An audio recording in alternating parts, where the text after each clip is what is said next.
opportunity come along then? Chris Ewing comes into...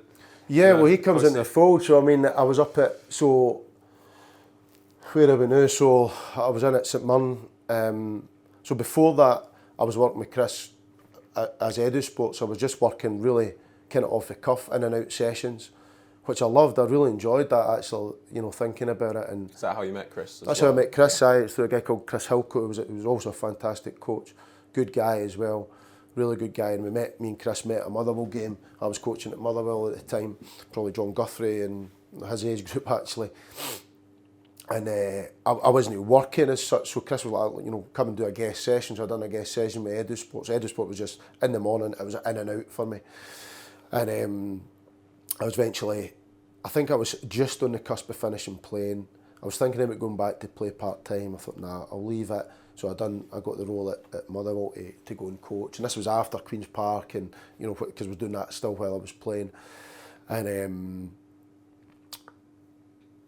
I kind of got a good relationship with Chris at that point. I quite liked this working with French players and foreign players, and I thought that was another avenue for me to challenge myself, because they didn't really know they didn't know the language. So in order for me to get the message across to go and coach them, you had to slow down and you had to demonstrate. So you had to have a visual, you know, on what you were wanting from them.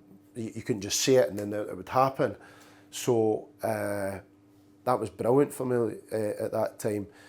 But at that point, probably that lasted maybe a year or two, and then I left to go to St Mirren. I was reserve manager, 20s manager at that point, and coached within that sort of age group, a full-time job.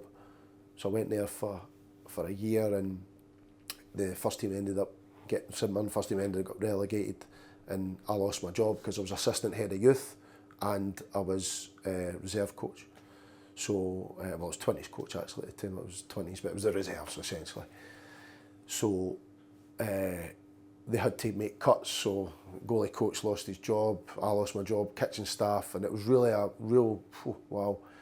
But before that with Chris, you know, Chris being Chris, ambitious and thinking he wanted to develop his business of Edu Sport rather than just coming in and out and playing friendlies.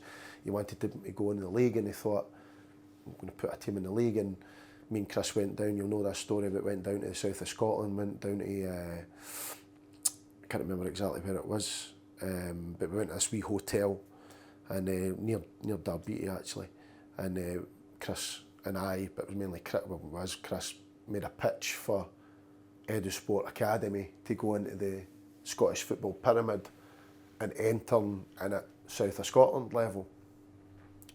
So we went in the meeting, Chris gave his pitch, we went out, we were told to get out, and then, you know, we came back in and said, look, we'll give you a place. But then I left, and it was really on the back of, I needed a full-time job, I needed a full-time opportunity, and the St Mirren just thing came up, and I thought, right, that's a good opportunity for me. But I'd kept in touch in that year with Chris just to see how he was getting on and how the boys were doing, and I think they'd done quite well and they finished 4th. So anyway, I lost my job at St Mirren on the back of the first team being relegated, and so I think I bumped into Chris in a pub actually, and I remember saying to him, you know, or he said to me, or we were just talking, he said, look, if you want to come back in and, you know, you can get that chance. He might say it a different way, but I think I'm sure that's how it was. But he'd employed a manager, a guy called Eddie Valecki, who was a Glasgow ladies manager, Glasgow City manager, sorry. And in the ladies game, and it had been really, really successful, but he was the manager at the time. So he said, look, just come in and just help out Eddie. But Eddie had an assistant. And so I was quite happy just to come in. I was just figuring it out. I was still looking for a full-time job at that time. So anyway, Eddie moved to Airdrie as the manager from Edu Sport at the time. So I took the job. But I was in at Rangers at the same time, and I'd thought kind of long and hard. I thought, you know, like, is this the route I want to go down? Do I want to be a manager? Is this even a route for a manager? And then I looked at it and I thought, Edu Sport Academy, right?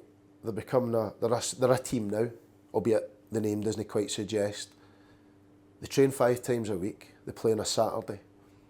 I was working nearly every night up at Rangers and every Sunday for a Rangers game. So I was like 25 hours in it at Rangers and 25 hours at Edu and doing other bits and pieces around about. And it was honestly the best decision I ever made, because I was working with French boys every day, and I really enjoyed working with the lads, the foreign players, because there was differences. They were a bit more kind of street football type, and had to really coach them and work hard to get a structure on defending, and really coach them to work hard. But it felt for me as an opportunity to hone my skills in a situation where it was kind of under the radar, and it gave me an opportunity to work day in, day out with players who didn't speak the language and all the challenges that I'd spoke about.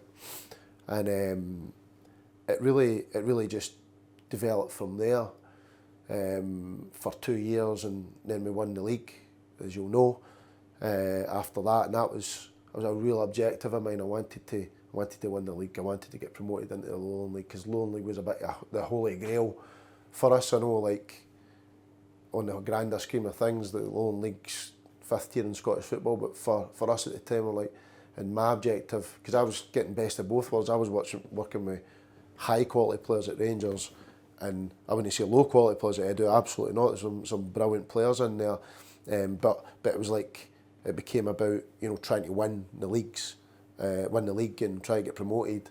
So we're getting the best of both worlds, and it was so good for my own development as a coach and a manager and a person.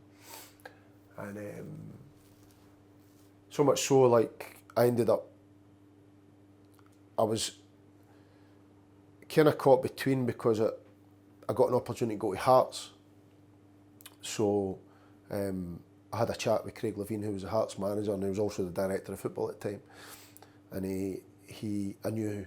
I met him through a guy called Andy Kirk, who is assistant to Craig Levine at the moment at St John's, and I really liked what they had to say, and they were good guys actually. Like, got a lot of time for 2 of them, and I don't really know Craig Levine that much other than working with him, but I know Kirky a wee bit better. And so I got that opportunity to go in there and work full time. So it was a good, well paid job, and but I said to him, look, I want to wait. I want to just go part time first, and I want to continue working at Edu Sport, because we were still in the league. And at that time, we'd got in the Scottish Cup, and all the things behind the scenes were getting put into place of, starting a club from absolute zero, getting club licence, getting Scottish FA membership. Everything that everybody had said, you'll never do that. You'll never get SFA membership, you'll never get your club licence, you'll never get your own ground. And I thought, I really enjoy this. I really like this. But my kind of contradiction, if you like, was nobody knows Edu Sport. Nobody knows what I'm going to do or what even that opportunity is. So I decided to go to Hearts, and it was at the point where I'd said to Chris, look, I'm going to Hearts, I'm going to go full time, but I'll leave it to the summer. He said, right, okay. And it's funny how it works out, but me and him had spoken, and I said, look, see if you can offer me a chance to go full time at Edu Sport with this project. I'll come. And I ended up, I remember losing sleep over it, and I remember, because you're talking about Hearts working with the reserves, working with 18s, being close to the first team, Levine, Kirky, all the guys in there, good club, good people in there. But I thought, I always had this hankering like after Rangers and Hearts, which were the time, hankering right, I want to challenge myself, I want to put my own thoughts onto the park. Because you work at Rangers, it's under the Rangers philosophy, quite rightly so. You're working for other people, and it's a bit more, you're a bit of a number as part of an academy. Hearts is the same, not quite as much. I was definitely closer towards where I wanted to be at Hearts, I suppose. Rangers, I was definitely an academy coach in there, but I loved it. And at Rangers as well, it was Mark Warburton who was there at the time. He had a great style of play. I liked what Rangers were doing at the time. I really enjoyed working, with the philosophy that was coming down from Mark Warburton into the academy, and it gave me a chance to play some brilliant football. It was so enjoyable to watch and coach. Hearts was, but I always had this hankering to challenge myself at first team level. You know, Saturday afternoon, 3 o'clock kick off. That's what I felt I was all about, and I wanted to put my own stamp on things. And that gave me that opportunity, and I was really torn because on one hand you've got a good profile of job, you could probably jump to something, you might find yourself as a first team coach in at Hearts, but I just felt I had to put my own stamp on something, and what else gives you that own stamp other than becoming a first team manager? And I felt there were some other jobs at League Two that I'd thought about going in. I thought, you know what, I could be in and out of a job in 10 weeks. So Chris, you know, gave me that opportunity to go and be myself, which is massively important. And, you know, I can't thank Chris enough for that because he let me just go with it. So yeah, it was a long-winded story, but it kind of takes you around to where my thought process was and where we were at the kind of very sort of start of when we came into the Lowland League. And it was a project, it was just that project and trying to put my own stamp on things on the park, and the opportunity to do that without any politics going on behind the scenes with board members and whatnot, to have that out of the equation. So was it the chance to be able to build something yourself rather than going into what would be a big infrastructure really? Exactly. It could have been on paper maybe the more safe choice perhaps to go into one of the no, big clubs, it definitely was a safe choice, and people had said to me, wrongly so, that, you know, you're going to Eddowsport. And I said, but look, this is a project, this is something for me to build. What chance do you get to make a mark in your own life? I'd probably say no one's ever really had that chance to go and build a club. Totally unique. And genuinely, and again, to Chris, he just, I mean, listen, me and Chris used to fucking have some battles like over the phone, because there was a wee point in there which will probably come to the first 2 years of the Lowland League. It was tough. I mean, you've seen the documentary, but see behind the scenes of that, me and Chris were falling out. His business was really going well, but he had so many numbers. We were caught in between an academy and starting this new club. So it was a real stressful period of time, but I stood by Chris, and Chris absolutely stood by me, and I always remember like we'd get beat about 8 in a row or something like that. This is a wee bit forward of that, right enough, but that initial period of me making the jump. But, you know, and I know he did say to me, he said, I thought about maybe replacing you. He says, but no, you know, he stuck by me, and that sticks by me, because you think, you know what, a lot of guys would have just said, look, it's maybe the time to move on. But it made me better, and I think it made Chris and it made us stronger together. It made us better, because you learned so much in that period of time, that couple of years, that first couple of years in the Lowland League, where we weren't a team, we were an academy, and we became a team. The transition, that 2-year transition, the first year in the Lowland League was fine because it was pretty much academy players, but the second, the Edo academy players, but the second and third, I'm saying second and third, but it felt like that, round about that, the second 2 seasons were real challenges, real challenges. But I learnt so much in that 2-year period of time that is totally unique. And like I say, you know, I'm so thankful for that opportunity to build something and put my own stamp on something. And as we know, in the early days of the club as well, playing down in Hannon as well, settling roots there. And how's that sort of transition been, you know, over the years, moving up to Alliance Park now? More home, yeah, I mean, like I said, everybody said, you know, I think me and Chris probably like to prove people wrong. I think we still feel like that, because even to this day, I think we've solidified ourselves as Caledonian Braves and a Lowland League team. People know of us. But me and Chris are like, we want more. We want what's next. You know, this is what's, and maybe people don't understand, but like, this is why you wake up in the morning, because you're like, what's next? How can I get better? How can we do this better? What more do we need to do? And we've proved people wrong in the transition between playing at Annan, which that last season at Annan was a tough year. It was really difficult. And again, going back to, because I had a blank canvas of signing players. I had 0 players. At the start of that season, I had 0 players. 0, none. So I knew I would get some academy players in. I'd kept some academy players, managed to keep them. This was pre-Brexit, so they could stay and play. So we kept the academy players in the team, some of them, the better ones. And then I added some experienced Scottish players, and it didn't work. The mix didn't work at all. But again, I look back, I thought, right, that was a great experience. I had to go through that, but at the time it was like, nah, this didn't work. The attitudes, the cultural differences didn't mix for whatever reason, and that was ultimately down to me because I put that together, and I learned for that a lot. And I always remember thinking, and we moved from Annan and we got our own place, so another one we proved people wrong. And I always remember thinking, right, okay, I can't do that anymore. I need to have. So I went for a younger profile, a Scottish player with a few of the academy boys in, and the younger people now are, or at that time, but and now are a bit more welcoming and a bit more, you know, like embracive of the fact that there's different cultures in the city. There's different cultures. It wasn't quite as divisive. Not to say that any group were right or wrong, because you know, French boys would be huffy and the Scottish boys would be aggressive. You know, to totally generalise them, but coming together, it didn't. And then you mix that between. We actually started off the season really well, and we were 3 points for the top, and we played against Celtic Hearts. Barry Ferguson was our manager, and they scored a worldie in the last minute.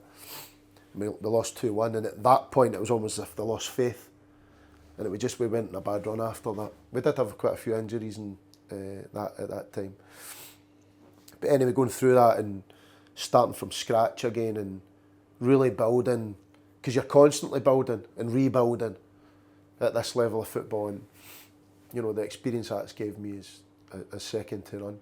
It really has. So, and it kind of takes us to where, you know, if you take the COVID years out of it,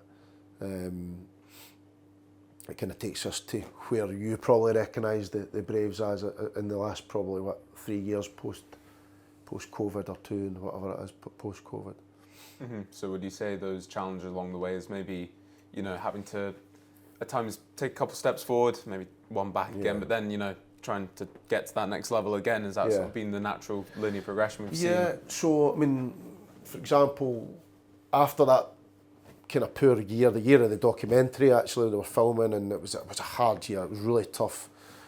But it was learning for me and Chris, just looking back, and I'm kind of overstating this learning thing, but it was really what it is about, you know, and learning about yourself and not making the same mistakes again, which is the most important thing.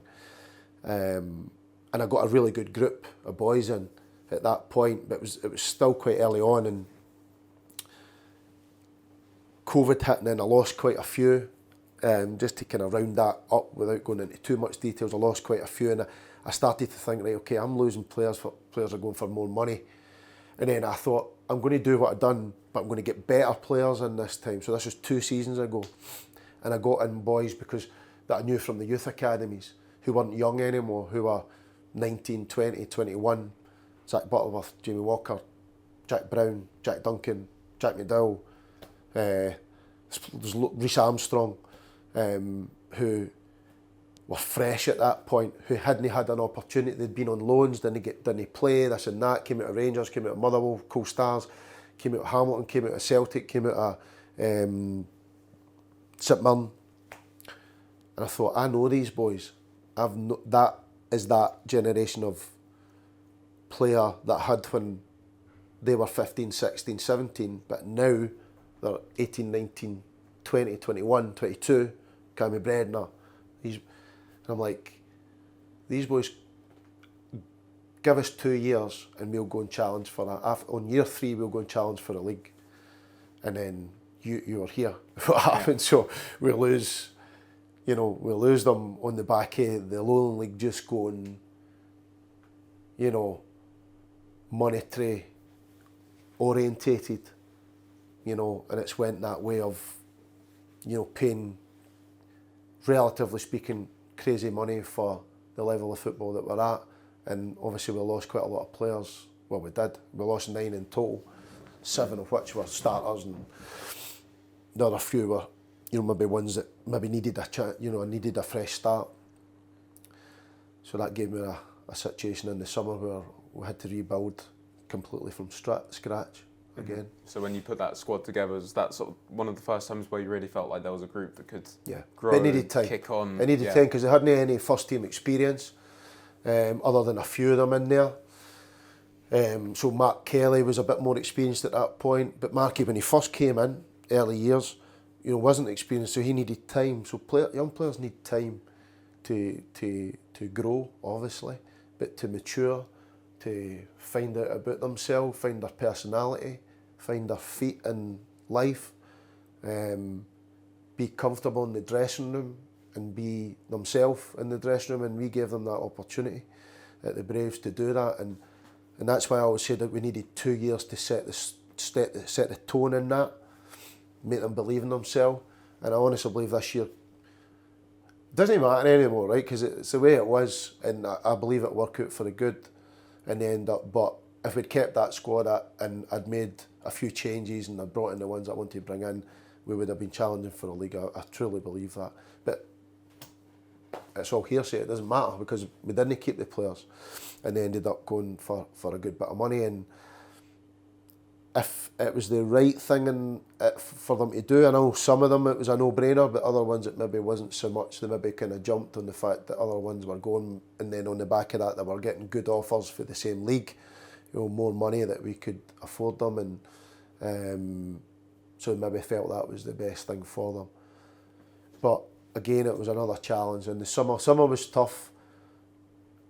Like the timeline of it was win the cup final, speak to them on the Saturday, speak to them on the Tuesday, recognise on the Wednesday, Thursday of that week that I've got next to no players again, realising that I had a group of players that were younger and untested on the back of that good group that I'm going to sign. So I had a small group of players. Players from last season. Yeah. Back, yeah. And then going on holiday thinking, fuck me, I need to go on the phone every day. Also losing my assistant, David Winters, to Darvel, for his own reasons, whatever. No problem with that, really. And I always say this, I want anybody who comes through the Braves to recognise that we've got ambition, and you should have ambition, whether it's to play at a higher level, work at a higher level, and we want to be part of that pathway. But in order to be part of that pathway, we want to progress as a club, whether that means promotion, challenging for a title, pushing ourselves. So that's the ideal scenario. And anybody dropping down the level, it was up to me a wee bit, but I do get why it happened. There's money involved, there's different things involved, family life, no problem with any of that. So it takes us to obviously the summer, but the timeline was in that Tuesday that I spoke to the players and found out on the Wednesday, Thursday, with only 3 weeks to the new season, the new pre-season starting. Within that I had a 10-day holiday with my wife and the kids. So I'm like, fuck me, I'm going to need to really work hard. So, every day on the phone and try to find out about players and try to cobble together a squad again. I'm going to say it was tough. I mean, there's tougher things in life than to do that, but that was a workplace challenge. I mean, the amount of faces coming in and out the club. I mean, being around sometimes at summer training sessions, just seeing players everywhere. And I ended up cutting my holiday short and coming back. We finished the holiday in Greece with the family, but my idea was to have another week off and just try and relax. But I cut it short and brought in players through the day just to look at players. And essentially that worked quite well because it was before everybody else was starting back, and I had to get a heads up on players, and it was really difficult this summer actually in terms of recruiting, and it was the polar opposite to what I'd planned, which was the biggest kind of work challenge. Mm-hmm. So I guess would you say this sort of, you wanted to help develop young players, it's almost been a bit of a double-edged sword at times, because I mean we know the games last season, we knew as a media team there were scouts from other teams sitting behind us talking about the players, and they've done so well and you give them that platform and you want to kick on as a group, but is that sort of... But I think the club wasn't ready for it either, because you can still develop players. Like football's about winning, right? It's about winning games of football. First team football is about winning games, but one of the biggest jobs of a manager and a coach is to develop the team, develop the players in order, if they're not ready set players that are assured in what they're doing, you need to develop them up to that level. But I don't think the club was quite ready on a financial footing, on a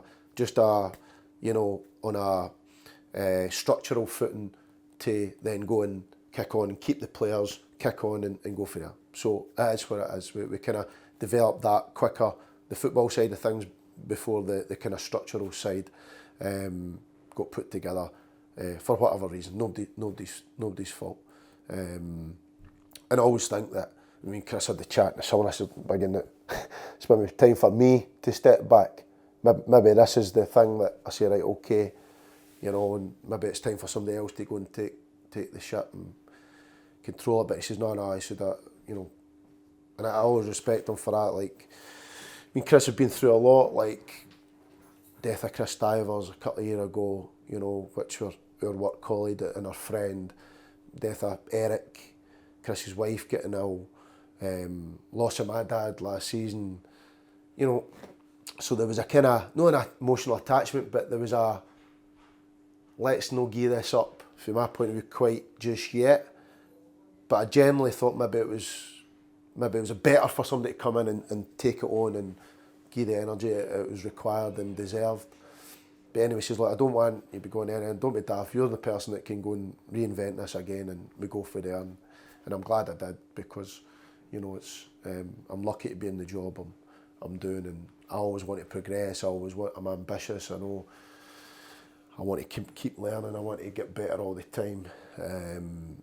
And you know, being part of the Braves, and I recognise nobody really knows, but it's been a brilliant journey for us, and it continues to be, because we've evolved, and we've always evolved every year, but the evolution of the upcoming season, and with the evolution of, you know, getting owners from different countries, excites me, because, you know, there's nobody else doing that.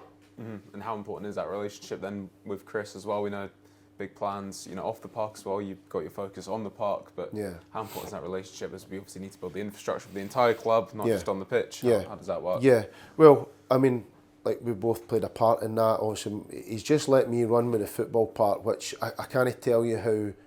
He gets my personality, that I need responsibility, I need accountability, whatever it is, whether it's coaching a session or whatever. And you're better just give me that, and I think you recognise that pretty early on. But listen, me and Chris used to fall out with each other, but it was always geared to, it was never a, I'm going to hold that against you. It was always geared to making something better. Well, both ambitious. Both ambitious. It wasn't like a clash, but I recognise looking back now that I was under pressure sometimes, he was under pressure sometimes, and it came together, and it didn't manifest itself particularly well on that call, but it was for the right reasons. You know, and it brings us to where we are today, and we've achieved a lot, but I truly think that there's still more to achieve together, and the relationship with me and Chris these days is pretty good. You know, you get what you see with Chris. You know, and I like working with that. There's no smoke and mirrors. There's no, like, you know, he'll tell you straight what his thoughts are, and I'll tell him straight what my thoughts are. We come together, we discuss it, we debate it, and we can have different opinions, but we come to the best solution for the end of the day, which is the most important thing is the club. And sort of looking ahead, we do have a young group this year again, and how happy have you been with the progression that we've had from what was an interesting summer, and looking at that first third of the season, would it sort of be fair to say, and how they kicked on from that period this season? Yeah, I mean, I knew in my mind that the first third of the season was going to be difficult. It's a new group. They'd literally trained, I think, 4 times properly as the team that was going to be in the season, because before we had trial, I said boys were going to other teams on trial. It was hard to pin anybody down,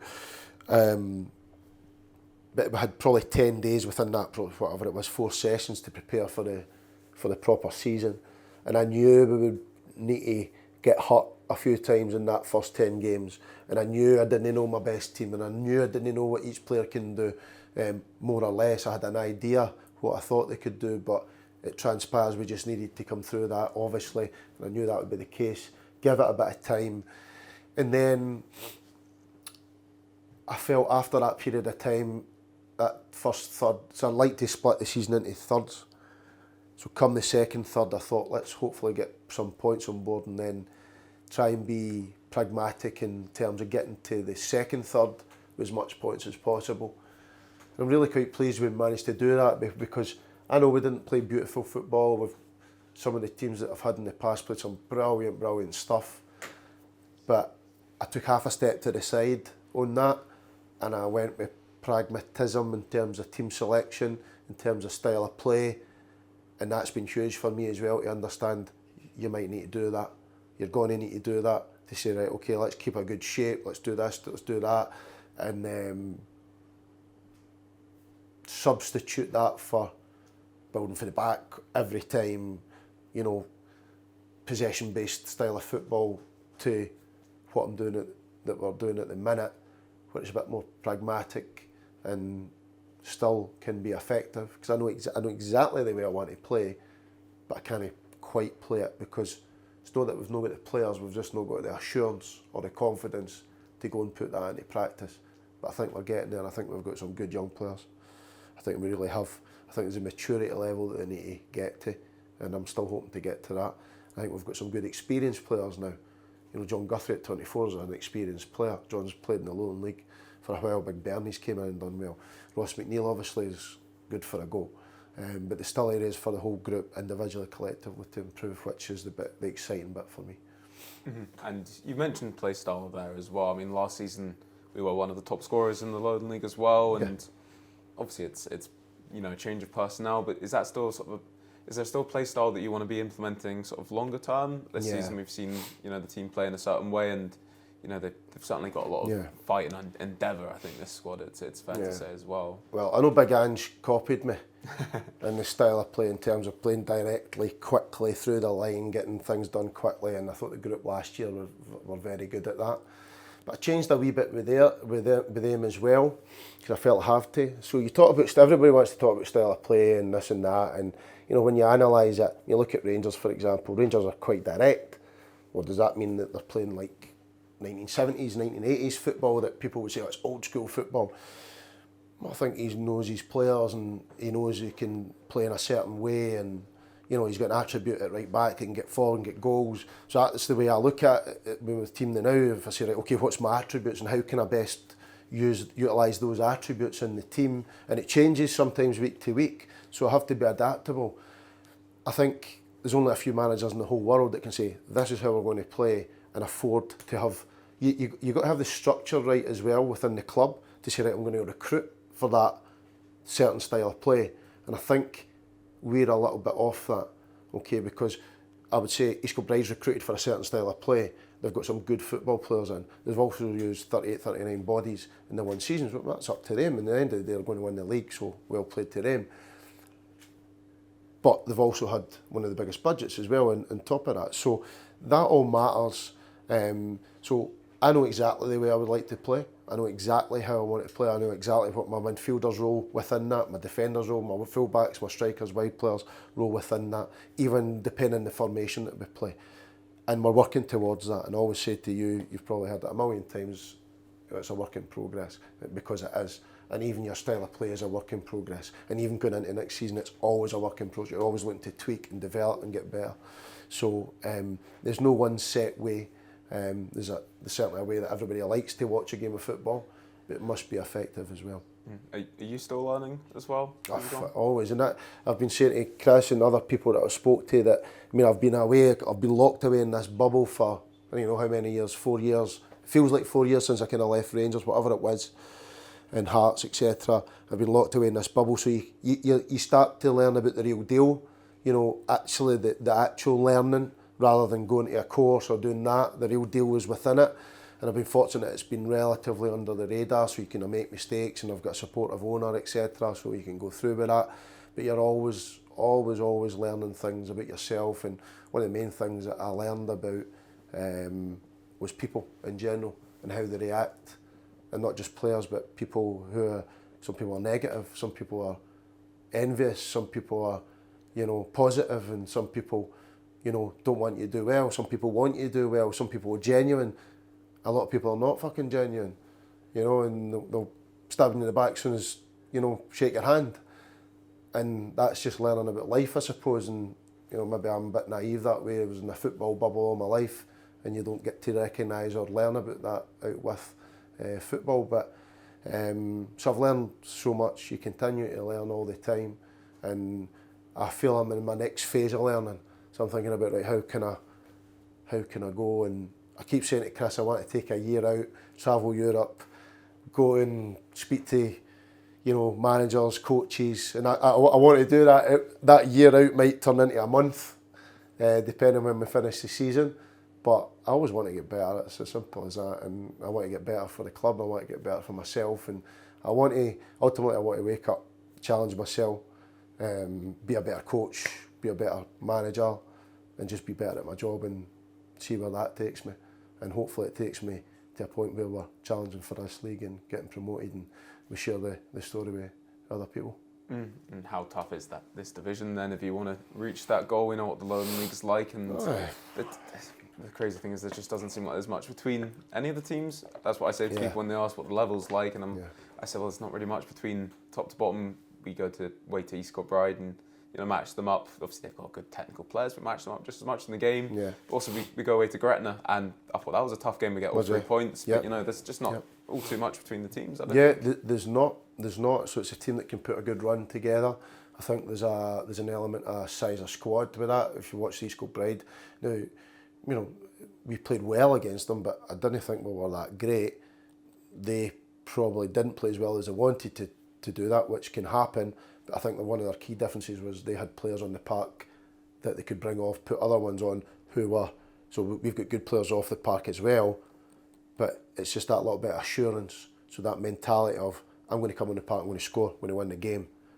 Whether we have players like that as it stands this season, I'm hoping to next season and develop that through the lads this season, if that makes sense.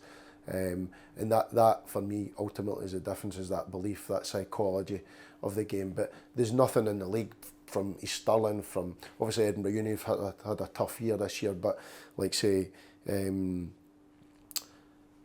know, the other teams, East Stirling, Gala, ourselves, you know, Cowdenbeath, you know, all these teams, nothing in it. Berwick Rangers, there's very, very little in it. So I've got a fair idea how I think that we can go and win the league. It's down to players, it's down to everything. It's down to getting the structure right off the park, getting the support right, getting a new pitch laid at Lions Park. There's various elements, but I've got a good idea how to go and win. That's for sure. So hopefully we can put that into practice. Well, I won't ask you for all your trade secrets, but how do you see this young group that we've got kicking on, looking into next season as well? You know, hopeful to keep a good core of them on, because they really have progressed as the season's gone on. It's not a 1 year wonder for them. I think that would be unfair. I think you're talking about guys who are, well, Robbie Stewart, 17, 18-year-old, 2006. Then we've got ones that, you know, slightly older than that, Martin MacArthur, Jay Gibb, 2005 years, so they're still young. Then we've got the 04s. Enzo as well. Enzo 05, then we've got the guys who are 04. Sorry if I'm missing anybody out, but you get my point. It's a young squad. It's a young squad, 2004s, Aidan Clockerty, guys who play in and out, more or less, but I would say next season's a big year for those guys, because they've got to say, right, okay, I'm not a young player anymore, now's my time. So they need to make sure they make it their time and grab the opportunity and sacrifice things. You know, that's important for guys that age to do that. So sacrifice, not just going for a night out or whatever, I'm not meaning that, but in terms of their ethic to train as much and as hard as possible. You know, it's going to take a little bit of self-sacrifice along the way to go and achieve what they're capable of doing. So we've got a lot of potential in there, like you rightly said. And there's obviously been a lot of close games. Looking at this season again, I think away from home in the league, only a couple of away wins this year. Yeah. Would you say that's something that we maybe lead to sort of kick on next season? Alliance Park, the form's been strong, and yeah, no doubt. It's probably the short answer to that. I mean, if you want to succeed, you need to win away from home. I don't know if there's any reason to that. It's hard to put your finger on. Games, it's all close. It's all close. I've got a fair idea of why it may be. Not necessarily. I think it's to do with the teams rather than where the actual game is at.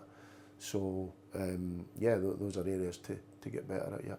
And then looking ahead to next season as well, just off the park as well, everything that's been going on with the Wee Thunder and with Chris, how exciting has that been for you to be involved? Really exciting, because like last year, I would have loved it last year. Didn't happen.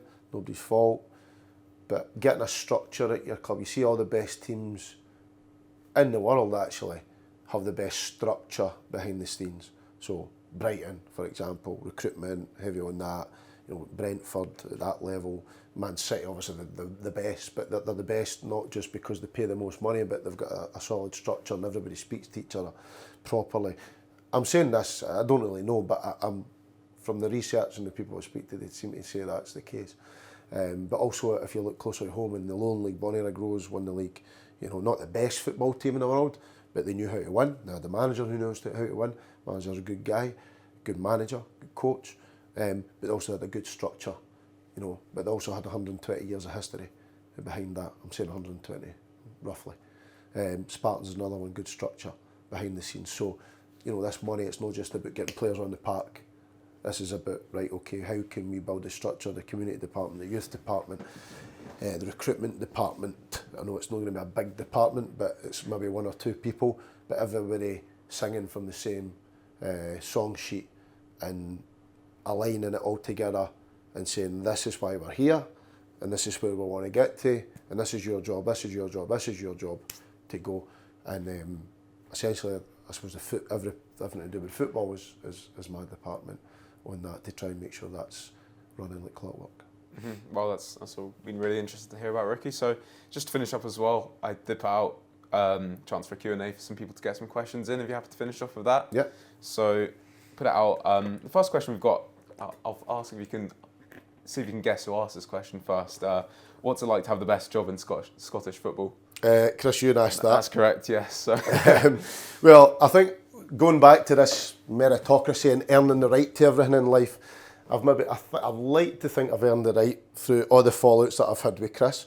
So, but it's a brilliant job, and people don't know. People, like, you're in. I feel it's in our own bubble, but where if you work at another club, there's all sorts of politics that go on, and all you want to be at any working environment is given a chance to show your attributes, and those attributes to be valued, and you want to get an opportunity to progress yourself, and that's what I've got. So it does make it a fantastic job, that's for sure, but we need to keep progressing. Mm-hmm. One of our owners out there, Jacinto, asked, what is the most rewarding part of your career as a manager?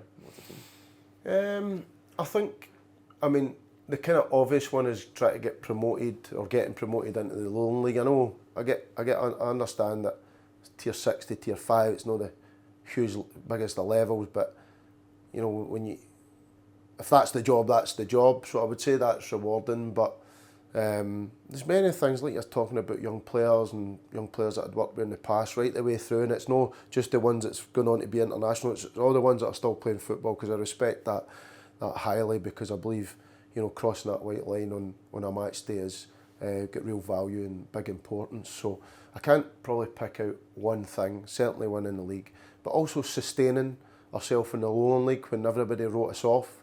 First year we were in there, we were favourites to get relegated, didn't get relegated, finished 13th out of 18. And then just progressing kind of season by season, more or less. And actually one of the proud to a certain point, but one of I felt has been a relative achievement. It looks mediocre, but like that group, cobbling the group together in the summer and finding a way to make sure that we've been good this year and working on a progression with the group that I've got is something I'm like, you know, we've actually done a decent job here, and you know, I get where we are in the league and that, but at the same time, for where we were in the summer, you know, it could be a lot worse. Mm-hmm. Moving out a bit here, a couple of questions. One fan, firstly, who is the best ever Scottish player in Ricky Waddell's opinion? Best ever Scottish player? Mm-hmm. Ever? I think so. Ever. It could be current, but I think it was intended as of all time, or that you've seen yourself. Currently, I think John McGinn is fantastic. I think Billy Gilmore is fantastic. He's got ways to go. I think he's still got levels to go. So is John McGinn. I love the Scottish national team at the moment, actually. But you know, when I was growing up, like kind of 90s, it was like Barry Ferguson and guys like that. it's hard to make one best ever Scottish player, but you know, like even going back further than that, Kenny Dalglish, Souness. I think Kenny Dalglish just won that accolade. I think you know, voted by the Scottish supporters. So, but I didn't see him really live. I obviously saw footage of him, so it's hard to narrow it down. I think I always loved Graham Souness. I always loved what he was about, because he was ahead of his time and everything that he'd done. You know, even when he took over as manager at Rangers, signing First Catholic and all this stuff, you know, he'd never seen it as too much. He broke boundaries, and he'd done it at Liverpool as well, but they were maybe not quite ready for that. But I think he would be up there. And the other one they put in is, if the Braves were to get promoted, what would be the first thing you'd do? Honestly, yeah. I'm allowed to say go to Ibiza and have a week off and just enjoy myself with the missus. Probably that. I don't know. I don't know. I think I would have a few drinks and relax and just enjoy myself and enjoy a couple of days of we've done an achievement. But you know what it's like, as soon as you win something, you want something, you think about the next thing to win. So it gives you that hunger and desire to achieve more. I'll give it 5 days until you're building the squad for next season. At that stage. Get a few players for Ibiza. Next, David wanted to ask, what is your favourite technology or the most useful thing for analysing games and players? It's called Dorian. Dorian's great. He's been really good for us. He's very analytical in the way he looks at football. Favourite piece of technology is definitely not my phone, because I hate my phone. I have a love-hate relationship with my phone, because it goes all the time and it annoys me, and it goes when I don't want it to go. And I hate, like, people send me clips about players on my phone, agents and things, or players will send me clips and I can't see them because I'm getting old and need glasses. But technology, I think, obviously analysis software is very good, where you can stop things and highlight areas to develop. It should be simple tools for players. It's like anything, you know, like whatever job you are, if you're a joiner or whatever it is, you need a simple tool to show what you're trying to show. And I've not got one favourite piece of technology. Maybe he's looking for the iPad as the answer, so I do use that, but I don't use it excessively with the players. I'll use it maybe bringing some in. Sometimes Dorian does a lot of that, which is really good for us. I put a question in for him because he did drop it in, and he was a top guy, Ethan, that was down at the club last week, young man. He said, "What were your thoughts on the VR technology that you were in?" I mean, I think it's quite a cool thing. I mean, I suppose that can I see myself? I mean, the whole idea about that was it was metaverse, wasn't it? I'm saying before, but the guy that owned Facebook tried to produce this as an aid to your working life, where you can put this VR on and you can have meetings and you're some sort of animated self. I still like to live in the real world. I like to meet people rather than phone them. And I think that's important because you've got to get a feeling for people. But I think from a purely entertainment point of view and a gaming point of view, I think that's quite a cool thing. I can't see myself putting one on and jumping about the living room, but you never know. But a pretty cool thing. He was a cracking boy, that, and he was dead enthusiastic about what he's done. And he's ahead of where I'm at with all the modern technology of, you know, gaming and that type of thing. But there's obviously an interest in that as well, that you can create a Caledonian Braves team and you can set them up in a league and you can play against other people, and I thought it was cool. I mean, just to add on to that, how cool was it as well to see a young person so interested in coming down to the Caledonian Braves, and he's messaging me after about it. It was so interesting. Well, the other thing, 5 years ago, we never got any fans. You know, we get fans down. We've got people, you know, it's Chris's line, but he talks about 3 generations of family coming to the Braves, you know, and that's pretty special for me, because I mean, at the end of the day, it's Chris's club. He created it, but it's special for me as well because I've been part of the journey all the way when I see people come down to watch the players that are not just family members of the players, or supporters, people who think I quite like this club.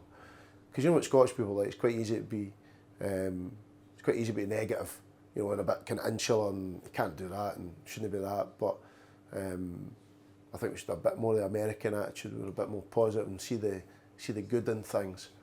And certainly, I think all we're trying to do is something good. Mm-hmm. I mean, yeah, we've been noticing quite a few fans down, people that are the regulars, and then as well as that, there was one game, me and Adam were just walking around, we heard American accents, and 4 guys that just came across on their own. Chris didn't even know about it. Exactly. Colin, he was on social media, and how awesome is that for the club? I think it is awesome. It's unbelievable. I think it's great for me. I mean, it's a far cry from where we were at Annan. Nobody was going down there other than maybe some local people coming to just watch a game of football, and it's incredible where we've got to. And I know people think, right, okay, Caledonian Braves, 5th tier of Scottish football, but from where we started, from zero fans, into 1 fan with Eric, who used to follow us everywhere, good old Eric, to where we are now, where we've got a small army of fans and a big army of fans in the globe who are interested in our story and where we're going to go next. So we want to keep that going. Mm-hmm. A couple more questions. We've got one from JP. I know we spoke about it a fair bit, but how much has the Braves changed since sort of the edgy sport days early on?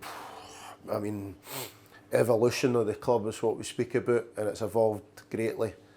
Like I said, everybody writ us off. Chris applied for the Lowland League, got knocked back twice. It was essentially a residential football academy for young French players to learn English and play football. Mm-hmm. And we've evolved from that to being a senior Scottish football team who have won one of the oldest cups. I think it was 1890, the Southern Counties Cup, to having a wee mention in the Scottish Football Museum, to entering the Scottish Cup proper, to having